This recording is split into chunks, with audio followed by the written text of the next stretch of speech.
যা ছিল স্বপ্ন আশা আজকে পেল সে। Hey guys, welcome back to my channel and welcome to another vlog. তোমরা দেখতে পাচ্ছ আমার গলায় প্রচণ্ড ব্যথা, তো কোনো রকমে আমি কথা বলছি। আজকে সকালে আমার যাওয়ার ছিল মামার বাড়িতে, কারণ মামার অ্যানিভার্সারি ছিল, মানে কালকে হয়ে গিয়েছিল, আমরা আজকে সেলিব্রেট করছিলাম। তো সেই কারণে সকাল সকাল রেডি হয়ে নিচ্ছিলাম, বিছানাটা একটু গুছিয়ে নিচ্ছি। তো আজ এবারে আমার মামাদের 32 বছর অ্যানিভার্সারি পালন হচ্ছে, তো বিশাল একটু আয়োজন হয়েছিল। খুব বিশাল না, আমরা গিয়েছিলাম, আমার দিদি জামাইবাবুরা গিয়েছিল। যাই হোক, আমার বিছানাটা গোছানো হয়ে গেছে, দেখো তোমরা।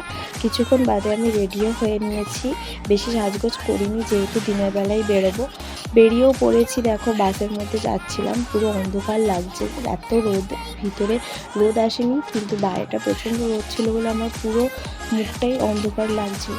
তারপরে দেখো, টোটো করে যাচ্ছিলাম মায়ের সাথে, প্রচণ্ড ভিড় ছিল রাস্তায়।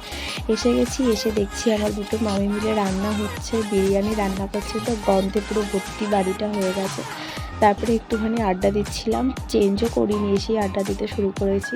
ওই যে দেখো, আমার বড় মামার ছেলে কখন ধরে বলছি একটু ক্যামেরার দিকে তাকাচ্ছিলই না। যাই হোক, এটা হচ্ছে আমার দিদি, নতুন বিয়ে হয়েছে।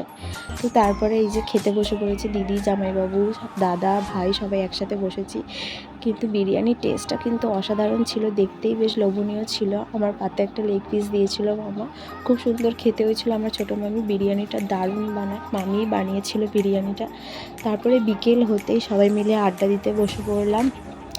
অনেক দিন পর সবাই একসাথে হয়েছিলাম, আমার মামা, মা, ভাই, সব, আমার বাবা, সবাই মিলে একসাথে আড্ডা দিচ্ছিলাম।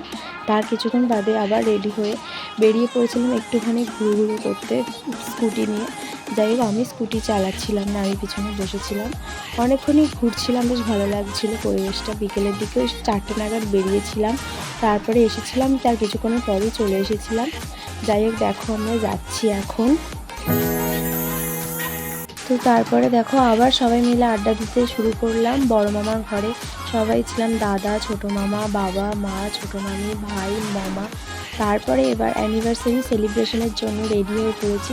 অনেক জোরজবস্তি করে আমাকে শাড়ি পরানো হয়েছিল। এই হচ্ছে আমাদের বর, দেখো, তারই আজ অ্যানিভার্সারি। আর এটা হচ্ছে আমার ছোটো মামি, কেক নিয়ে চলে এসেছে। তারপরে দেখো, এই যে হচ্ছে আমার মামা মামি, দুজনে মালা পরে দাঁড়িয়ে আছে। আমার পাশে ছোটো মামার ছেলে ছিল, আর আমার বাবা হয়েছিল নাপিত। যাই হোক, খুব মজা করেছি। যা ছিল স্বপ্ন আশা আজকে পেল সে ভাষা। এই সুখেরই লগনে সত্যি হলো যে দুজন।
কেক কাটিং হয়ে যাওয়ার পর সবাইকে ভাগ করে দিতে দিতে আমিও একটু খেয়ে নিলাম। যাই হোক, আমার মামি আমাকে খাওয়াচ্ছিল, বেশ টেস্ট ছিল কেকটা। তারপরে সন্ধ্যেবেলা সবাই মিলে আবার একসাথে হলাম, ফুচকার আসর জমলো বেশ। তো এইভাবেই আমি আমার মামার বাড়িতে সময় কাটলাম একটা গোটা দিন। এই যে হচ্ছে পাগল একটা যাকে বলে। যাই হোক, আজকের মতন এইটুকুই, দেখা হচ্ছে পরের একটা ব্লগে। আজকের মতো টাটা, সবাই ভালো থাকবে।